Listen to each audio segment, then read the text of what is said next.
All right, this is just a short, just on how psychology is used on people and to get people to get away from actually doing healthy things and actually eating unhealthy things. Oh, for example, we have the watermelon, watermelon.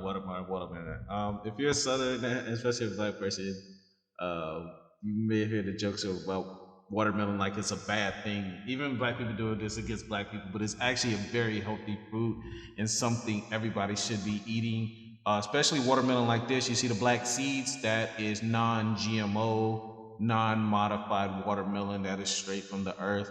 God willing, not a lot of pesticides are in it, but it does have a pretty good melon that hopefully protects from pesticides getting to the actual fruit part. I do recommend people eating watermelon. It's very, very good for you. If you go to the nutrition facts, there's a lot of nutritional facts that is stated on watermelon. Uh, it does have sugar, but it's actually a different type of sugar that instead of just adding the table sugar, there's a difference between that. But it's a lot of evidence on Healthline and other places that say how the benefits of eating watermelon. But this is also other images that you can see of watermelon as a stereotype. This picture right here was an example that was pushed out, just demonetizing it. And it worked pretty well. It made people feel bad because they eat watermelon, even though they shouldn't feel bad for eating it because it's a natural fruit. In today's society, we know more so that we should be eating more natural fruits and not processed because they'll demonize watermelon, but then they will promote everybody's favorite thing to go to that is promoted, and it's one of the most unhealthiest things to eat. I rarely go to this place. I don't even know if my YouTube might get hit for this one, but yeah, fast food joints.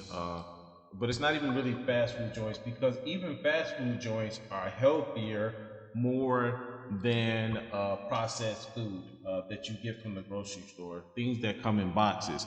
Because at least the fast foods they have to cook it and stuff like that. But when you have processed food that come in boxes and stuff like that, and it's just pushed out, it has multiple chemicals in it and that is really what's in a lot of people's body that you see people even such as myself. I need to lose weight as well. Myself, we say we need to lose weight, but what actually is in our body we have no idea. We really don't, and that's just something that people should look into. Please stay away from the ultra processed food on it, and also think about what's in your food. What are you eating? Please stay away from ultra processed food. Try to stay with more natural food. Just think about your stomach. We've changed and manufactured food into many different things, but our stomachs have not changed.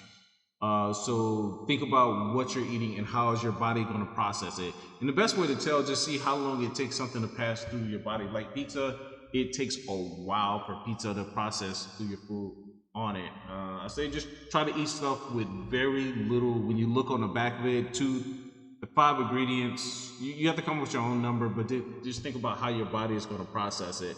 And speaking of food, just knowing what your food, I highly recommend a movie that Ti put out. It talked about they had a fried chicken uh, stand, but they were putting weed in the food, and it made people come back for more. It made people just keep buying the chicken and coming uh, back for more and more and more and more movie. And let's see, gotcha. Hold on, give me 1 second. Let me find this. All right, this is a scene from The Trap where Mike Epps is putting weed in the chicken as like a secret ingredient. But this actually has a different bearing on it. Like you see how a lot of the people are all lined up to get the chicken, and they have no idea like what is actually in it. They think they're coming back from the chicken, but they're not. It actually has another other tone in it that some people may have gotten this and may have gotten it, and you may have not known it. And when I think about this movie here, I'm sorry. When I think about this movie, I actually think about Popeye's chicken. I don't know if a lot of y'all remember he had the Popeyes chicken chain craze, where people actually died. People actually died for a chicken sandwich. It didn't make no sense, but it makes you think, what is in the chicken sandwich? Give me a second. Let me show you what I'm talking about here. Yeah, like the issue with the Popeyes chicken, it got so bad that the news reports were doing about Popeyes chicken, and this relates back to the movie that T.I. did. And people had to put signs that they were completely sold out of the chicken sandwich. To this day, I still think, like, I wish we had some of those sandwiches during this time. If you could have kept one, slice it down, find out what chemicals were in that chicken, just to see, like, what is really in this chicken? And a lot of people didn't know. They had to post signs. It's like people were addicted to the chicken. So that's honestly too, like when you're eating your food, it's just something that you need to look at and need to think about it. And there was also a Nation of Islam member that talked about chemicals in chicken. He talked about, actually, this is just not me just talking, it in chicken sandwich, and they talk about, are we really liking the food, or are we after chemicals? We'll go through, and it just like propaganda go back to, because when you're eating natural foods over time, your body will stop it. Your body will say stop. Like if you're eating a lot of chocolate, Razzo, his name's like Razzo, something like that. Razzo, what is his name? He was on Vlad TV, like brother Razzo. Hold on, 1 second. Let me find this.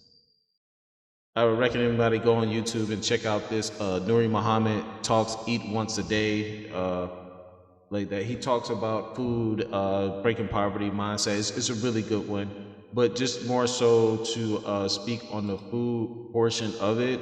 There are even little shorts on it as well that he talks about chemicals in the food. Over 40 ingredients in the Popeyes chicken sandwich, 32 of them were man-made chemicals. And I said, well, let's see what Chick-fil-A has. Over 50 chemicals in the chicken sandwich, over 40 of them were man-made chemicals. I said, so hell, this is a dope sandwich. So they really are flipping birds over there. I mean, because there's no way in the world to justify. So, and people they kind of chuckle about it, but it's not. It's really funny. It just shows that it can be addictive.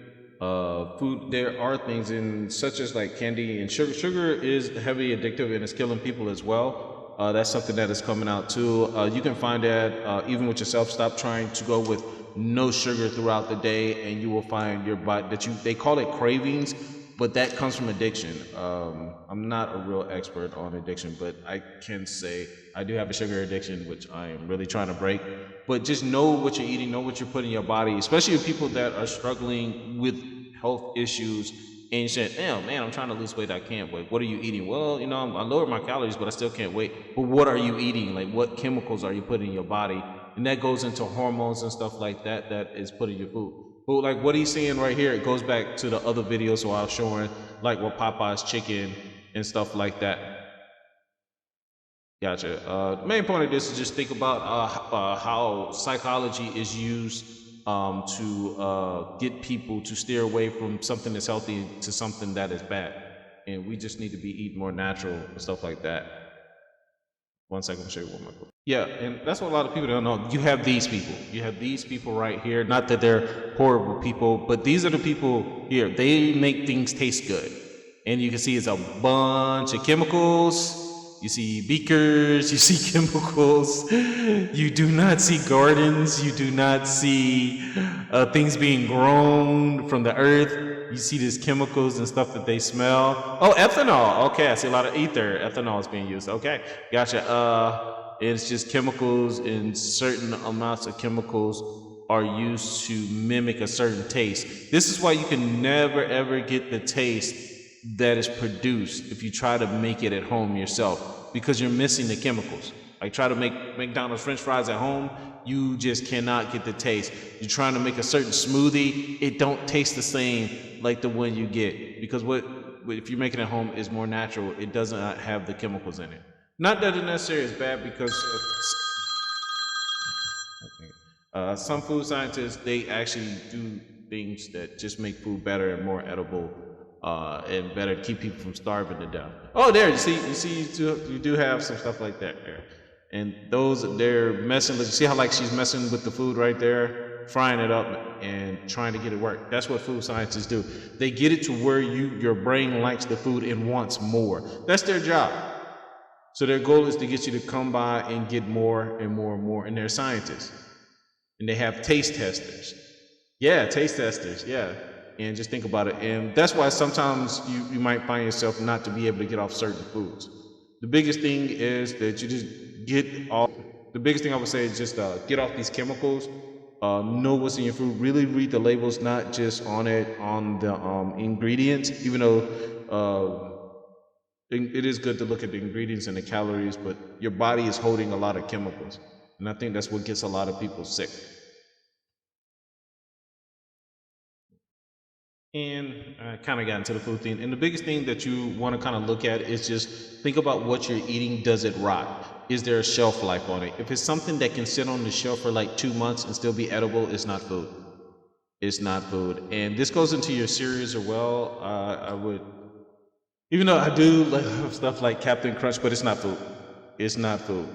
And if I could say, if you do also have issues to where you can't, I gotta have, I need it. I need my processed food. I like it. I would say you want to push fiber through your body just to help your body to be able to get that processed food out of you. I would highly recommend eating a lot of raspberries. It is expensive, but I would say it's actually pretty cheap because it actually helps with your health. Or something like this that's more organic to get to help cleanse out your body. Of course, drink a lot of water as much as you can, but you know, in society, everything got issues. You have to deal with pesticides or something. Just do the best you can. But I would say the most that you eat cleaner, less ingredients, the better you'll feel. The better you'll feel. And just give yourself time.